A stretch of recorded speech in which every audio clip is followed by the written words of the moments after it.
So next up, we have our Mobility and Smart Cities panel.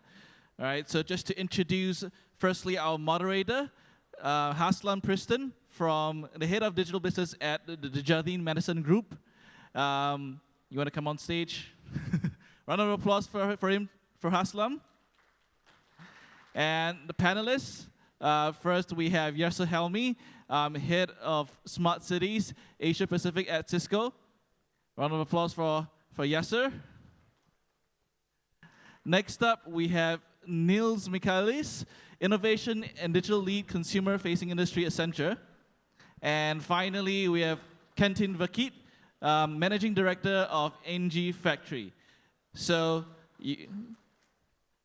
Haslam, take it away. Thanks very much, Wayne. A couple of quick facts before we kick off today's presentation. Firstly, we have two Germans and a Flemish-speaking Belgian on the panel, so I'm the only person here that doesn't speak German.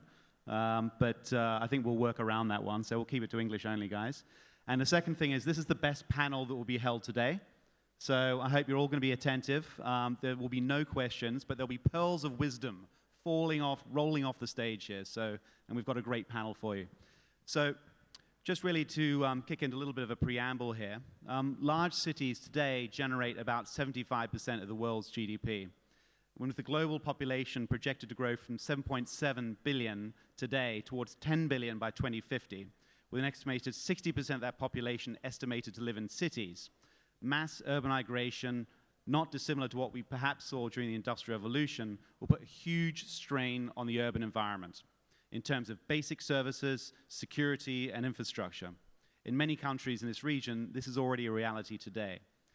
But as the world becomes increasingly interconnected, the idea of smart cities has gained prominence as the future of urbanism, bringing together infrastructure and technology to improve the quality of life of citizens in a sustainable and inclusive manner. Closer to home, the inaugural 2019 IMD Smart City Index rated Singapore as the smartest city in the world. We actually had a little bit of a conversation about that earlier on today. So it's sponsored between, I think, NUS and IMD, and surprise, surprise, Singapore came first, and then Zurich, where IMD is headquartered, came second. So I don't know if that's a stitch up or not. But what is a smart city? And what does this mean for technology and the inhabitants of our urban spaces? So I'll turn it over to the panel here, and I'll ask them to give a quick introduction to themselves, and also ask them, what does a smart city mean from their perspective? Perhaps starting with Yasser. So yeah, my name is Yasser Helmi, and I lead our smart cities business at Cisco for the Asia Pacific region. I've been doing this for quite a while. In Asia Pacific, only for 2 years, but before that, I was based in Europe, where I did this for the Europe, Middle East, and Africa region, and also the Latin America region, where I worked for quite a while. So I've been in this business for, a little over 10 years now, ever since it became popular to say smart city. And having gone through this evolution of smart city, I think a smart city to me is a city that retains and attracts its citizens and businesses, and retains and attracts investment to that city. So going back to Haslam's point about quality of life, so people want to live there. To me, that's smart.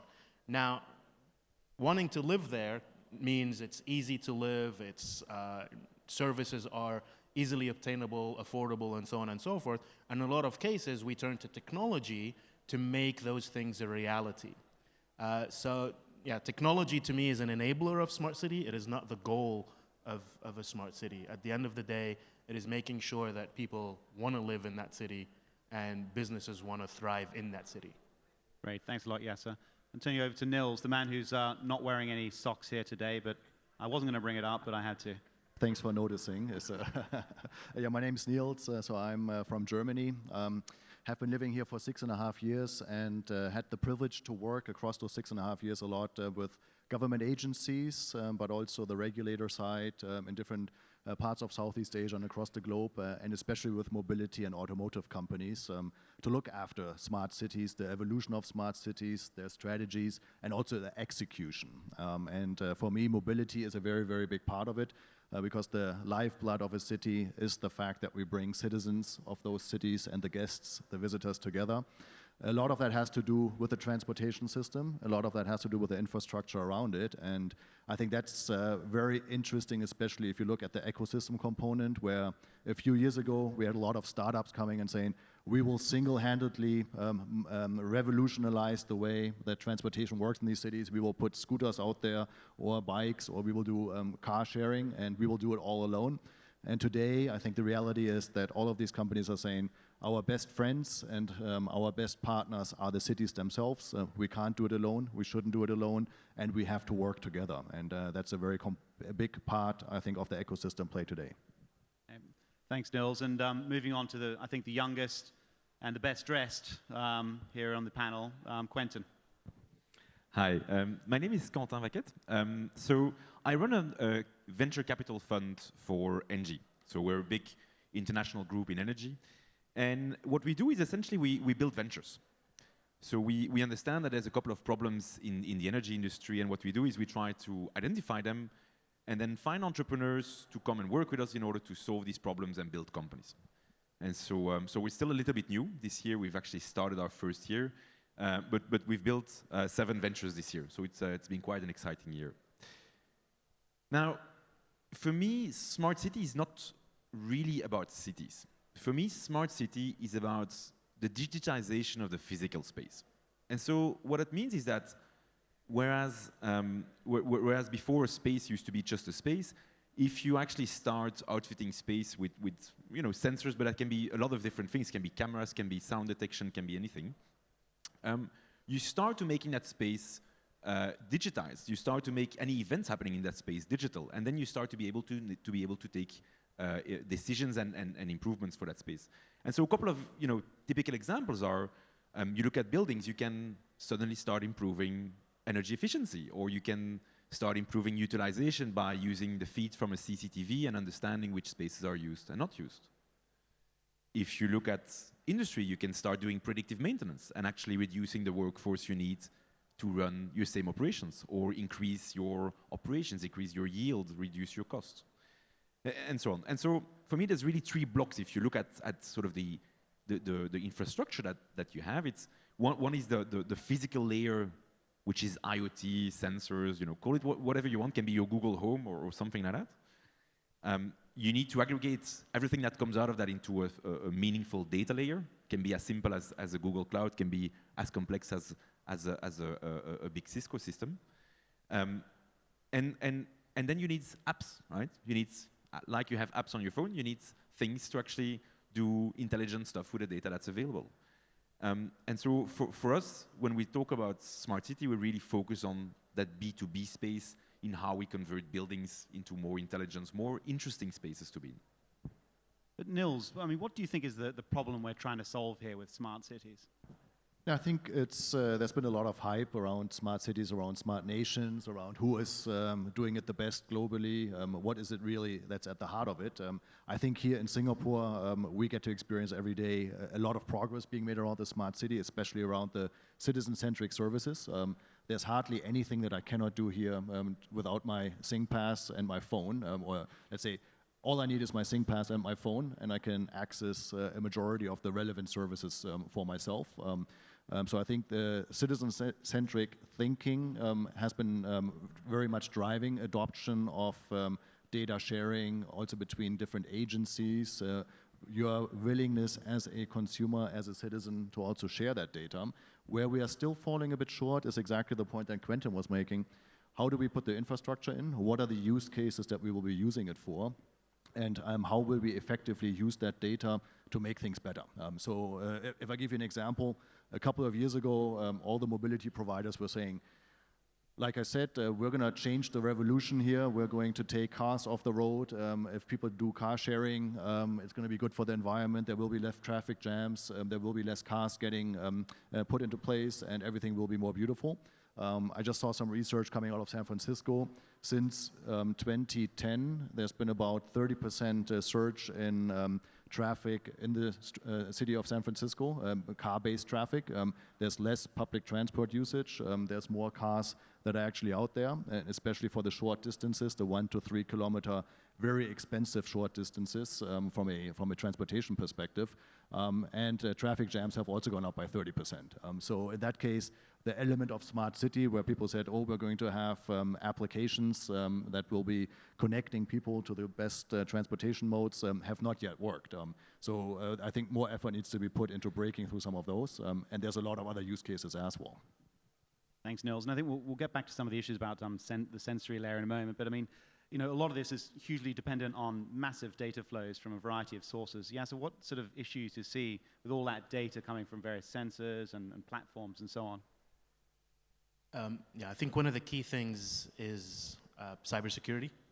And this is an area that we really look at very closely in terms of the sensor layer, as you put it, tends to be a low-cost, low-margin layer, plenty out there, thousands out there. And a lot of times, some things like cybersecurity are overlooked, and this is why we hear cases like we had a few years ago. Somebody managed to get into a sensor that was inside an aquarium in a casino, and they just laid low and eventually went out and defrauded that casino out of millions of dollars. Many cases, people going in through cameras, people going in through unprotected areas. So with this vast amount of data coming from vast number of devices, we really need to make sure that everything we connect in this quote-unquote smart environment needs to be well thought of. There are thousands of companies out there that are producing things. I just came back from Barcelona last week, where we had the Smart City Expo, which is the biggest smart city conference in the world. And there were literally 1,000+ startups and companies out there with software or hardware, you know, everything producing data. And I think when we start looking at the implementation of these things, we really need to be careful what we put in there. Is it secure? Is it high quality? Does it send data to where it's not supposed to send data? You know, these types of things, you have to be very, very careful as you embark on smart city strategies, on smart city projects. So very important. I mean, it's one thing to have the data, but you know, how does one turn data into, you know, smartness, so to speak? Perhaps Quentin, you might like to comment on that. So I think it's a question of use cases, right? And so there's always this chicken and egg issue, because there's always this debate of, well, which data should I capture? Well, which use case do you want to use? And I think it's a difficult one to resolve, because if you look at, you know, companies like Amazon, who have been outstanding at using data. Today, when you are on an Amazon page, they look at everything you do, whether you're holding on a picture, whether you're moving, whether you're scrolling, and so on. They didn't imagine that 10 years ago, right? And so that happened because they had all that data available, and they said, wow, actually, suddenly we have so much intelligence.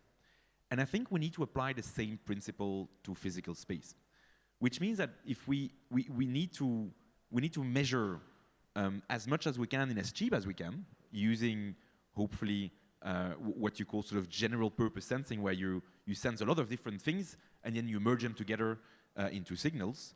And then it's those signals that you can start using and interpreting and relating to certain events, start creating synthetic sensors, synthetic events that allow you to be able to basically identify whatever's happening in this room, and therefore start building apps on the top of that.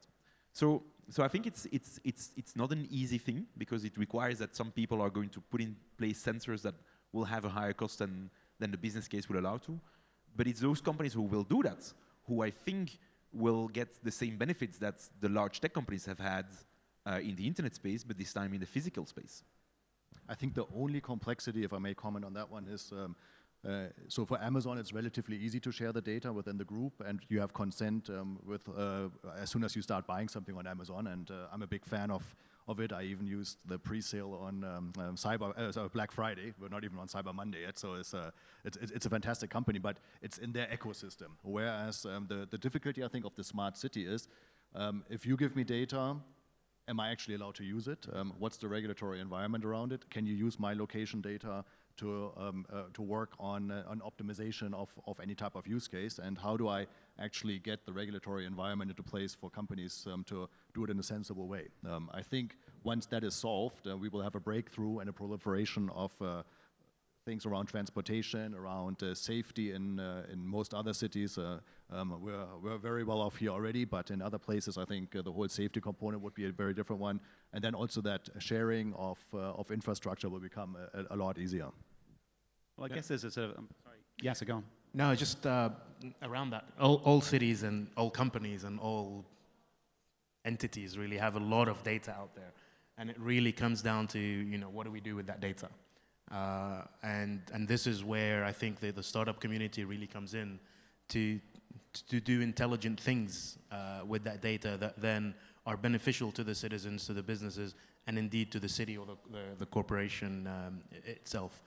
But with the vast amount of data, it sometimes becomes quite difficult to make sense out of it.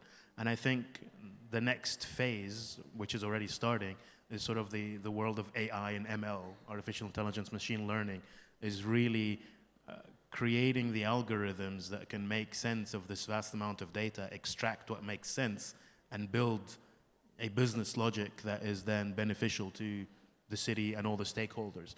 I think this is where, from a technology perspective at least, smart cities are going to be heading. And I think that's a very good point you're making, because if I have all the data available to myself, if I can have the regulatory frameworks in place, but I just use the same 2 or 3 data points to make my decisions, even though I have thousands of data points available, but I'm not creative enough to actually change my thinking, and I say, it's great that I've got all this data, but I'll still base my decisions just on those 2 or 3 data points I'm comfortable with, then it's a missed opportunity. And I like what you were saying earlier in the pre-meet, Quentin, where you said sometimes it's better to have someone relatively fresh in the market or fresh to the use case than someone who's been in it for 20 years. Yeah, I think that's a nice segue into, well, 2 points. I want to come back to the kind of maybe some privacy and sort of government and private sector issues in a moment. But first, Quentin, I mean, with your role there, I mean, how do you see the role of startups giving you that sort of external R&D and so on? I mean, how do you partner with them, and what are you trying to do? But it's in 2 different ways. So when we venture build, what we do is we try to work with entrepreneurs, individuals, not necessarily startups, to help us essentially go into new markets, build products that we would find difficult to build. And so that's how we look at it, really to essentially work together, enter new markets. We can give market access, but they are really the ones who are able to understand the customer needs and come up with a product that solves it. The other side is where we actually collaborate with mature startups, typically Series B, C. And what we do there is essentially we try to find companies that are really good in a specific field. For example, we have a great partner that is they're a SaaS company, they're a Canadian company, they're a BMS, Building Management System Analytics. So basically you'd connect them to the building management system of this thing, and they can provide you the most insightful analysis and tell you that, a vein there on level 7 is broken and therefore you're over-consuming electricity. But they're a SaaS company. So they want to be a 100-people company and they don't want to grow to a 150,000 people company. Well, that's great. We are a 150,000 people company with footprint across 80 countries. And so that's where suddenly you have a great match, because the sum of the 2 of us creates more value than both of us working independently. And so then we structure a partnership, we test it out, and if that works well, we then scale that up. And that's where more value is created together than separate. I mean, asking all 3 of you here, what do you see as because even in a country like Singapore, which is more avant-garde, it's more out there when it comes to looking at smart cities and planning much further than most jurisdictions. But still, when you look at the built environment, it is still pretty old school. You're not seeing a lot of deployment of sensors there, relatively little deployment of IoT and so on. And where do you guys see that going, and how does one speed that up? Well, I think for some use cases, you don't need to rely on central infrastructure or governments. So if I would have to take a guess today who has the best data flow, so traffic flow insight across most of the cities on this planet, I would say it's probably Google, having a lot more data around traffic patterns, around where people move, et cetera, et cetera. And that's all based on us having smartphones, having Google Maps on our phone, and some of us getting logged in, providing even deeper data. So it's a use case that could be entirely driven by Google, and all the traffic is very, very accurate. So 10 years ago, maybe 20 years ago, people would have said, oh, how do we break through this, getting all the data of where people are moving and this and that? Your smartphone is doing it for us, right? So in other cases, we may have to invest more heavily, but I think if we focus first on those that are both citizen-centric, so very useful for us, but also citizen-driven, saying it's our data coming from all the sensors on our phones, then we can leapfrog quite a bit. And then we can see what kind of heavy infrastructure is required on the back of it. And Just the sensorized city, as it was called at some point, came out of MIT a few years ago. And it was about, putting really sensors all over the city and then getting as much data as possible and then pretty much trying to figure out what to do with that data. I think the mentality has changed quite a bit since then. I think people start with, what do I want to do? How do I get the data? And then I'm going to need to put the sensors if required, if indeed I need sensors. Because like Niels was saying, a lot of data can be obtained from open data platforms, from Google, Waze, here. From a traffic perspective, these are guys that have that type of data. And I can just take that data into my AI algorithms, and then a lot of times I don't need some of these sensors per se. So if you look at a city, a lot of people look at smart cities as just an IoT type project. IoT is and can be part of it, but it's definitely not it. There's a lot more data that is out there that can be useful, sometimes perhaps more useful than actual physical sensors. So, data is all across. IoT is only one part, but there's so many different sources of data that a city can use. I quite like the concept of piggybacking, and so it means that you try to leverage something that is either already there or that you can sort of substantiate. We're working with some of our clients. One of the things that came up is, well, if only we knew what the utilization was of some of the spaces we have in our building. And so a topic that kept on coming back is, well, we have CCTV across the entire building. So can we use it? And so one of the experiments that we're going to start running within our space is, well, can we actually do basic analytics on CCTV in our space in order to recognize certain features, not face recognition, but recognize certain events that happen? Because if you look at the richness, for example, of video, it's a massive sensor that exists pretty much in every space that is there, right? So how can you piggyback on these things to make a business case that works, and hence sort of progress step by step, use that technology later to do something else, and so on?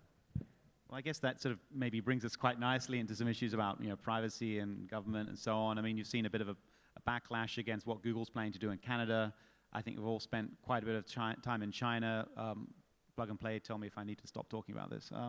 What do you guys have any views on kind of is this desirable? Is this and is it desirable? Is it inevitable? There are ways to address all this. Yes, sir?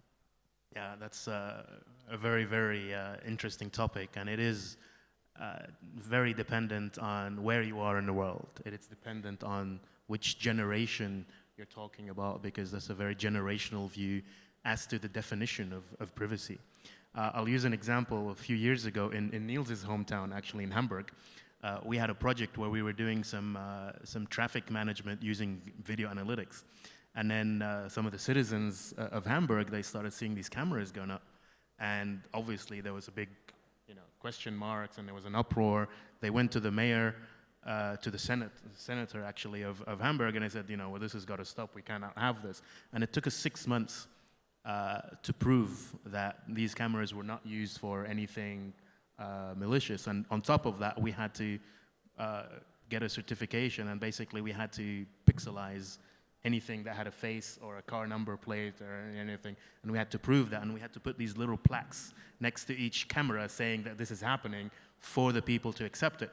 That's a German example. In other examples, in some parts of Asia and in India, for example, where we have a lot of things going on, there's absolutely no cultural sensitivity towards that. So it is dependent on where you are in the world, and also how the young people perceive privacy. I always use the example of Uber. Sorry, just one last thing.